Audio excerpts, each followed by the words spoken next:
Theorem 8.3 if each pair of opposite sides, ये opposite side आप parallelogram जो है, अरे क्वाड्रिलेटरल का इक्वल दिया हुआ है, यानी A B is equal to D C दिया हुआ है, B C is equal to D A दिया हुआ है, और आपको प्रूव करना है कि एक पैरेललोग्राम है। To prove A B C D is a parallelogram. इस कंडीशन में in triangle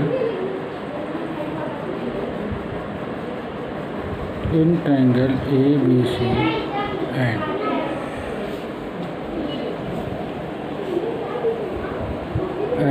in triangle A B C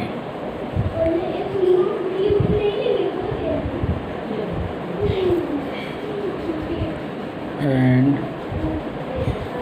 triangle C D A, तो ए बी इक्वल टू हो जाएगा सी डी गिवन है, और दूसरा हो जाएगा C B equal to A D, A B given है, और A C equal to C A common है। तो इस कंडीशन में क्या हो जाएगा कि जो है ट्रायंगल जो हो जाएगा A B C congruent to triangle C D A by C B C T by S A S, और angle C A B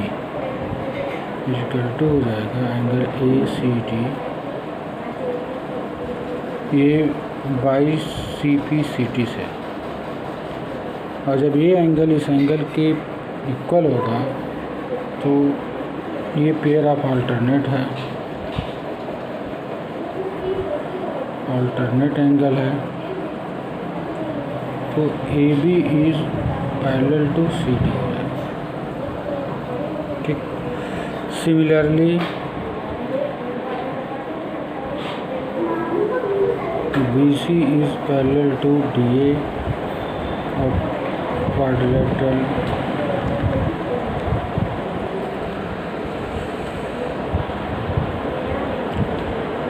ABCD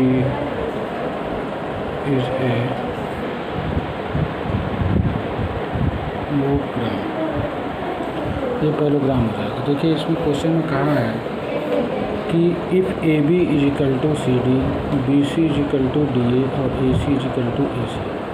तो prove A B C D is a parallelogram. Triangle A B C और triangle C D A B is equal to C D, C B is equal to A D और A C is equal to A C, तो triangle A B C congruent to triangle C D A by S से हो जाएगा। तो इस condition में C A B is equal to A C D होगा by C P C T से, और वो जो कि पेयर ऑफ अल्टरनेट एंगल है,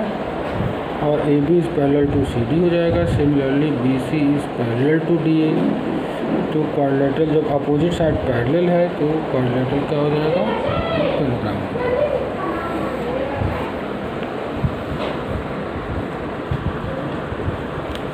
अगली 8.4 है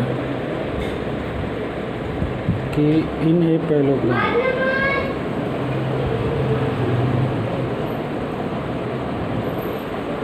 opposite angle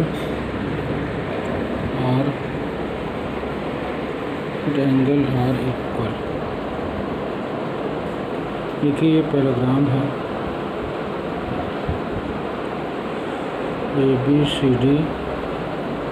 हमको प्रूव करना है angle A is equal to angle C, angle B is equal to angle D. इस कंडीशन में देखिए करना क्या होगा, जब ये पैरेललोग्राम है, टू प्रूफ है, टू प्रूफ। अब जब ए बी सी डी देखिए हम प्रूव कर रहे हैं, A B C D is a parallelogram, parallelogram ये दिया है। तो इस कंडीशन में A B is parallel to C D होगा, B C is parallel to D A होगा। यानी ये होगा इस कंडीशन में जब ए देखिए इधर A B is parallel to C D है, if A B is parallel to C D है तो angle A plus angle D is equal to 180 pair of interior angle है, इंटीरियर एंगल, ठीक, अभी 180 हो जा रहा है। इसी तरीके से similarly A D is parallel to B C है तो यहाँ भी angle A plus angle B is equal to 180 हो जाएगा। तो जब ये 180 होगा, क्यों, पेयर ऑफ इंटीरियर एंगल, यानी देखिए in a parallelogram opposite angle are equal आपको प्रूव करना है, यानी आपको प्रूव करना है एंगल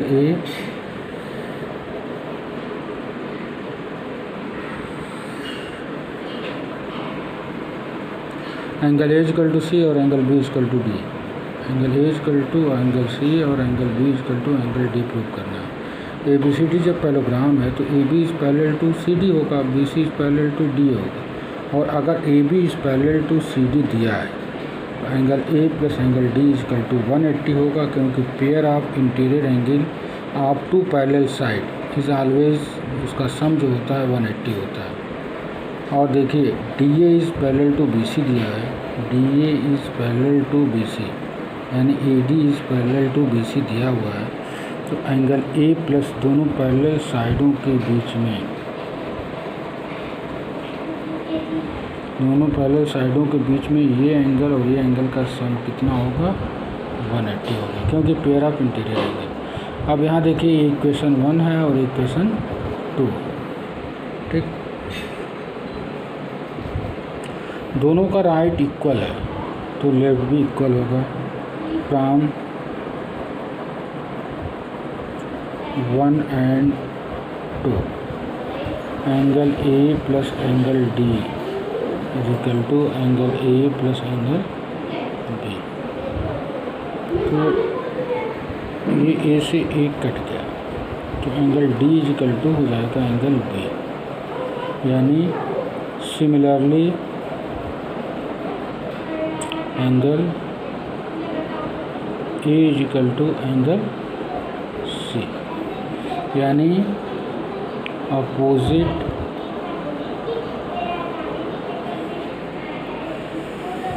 एंगल ऑफ पैरेललोग्राम और इक्वल, ये प्रूफ हो गया, हेंस प्रूफ।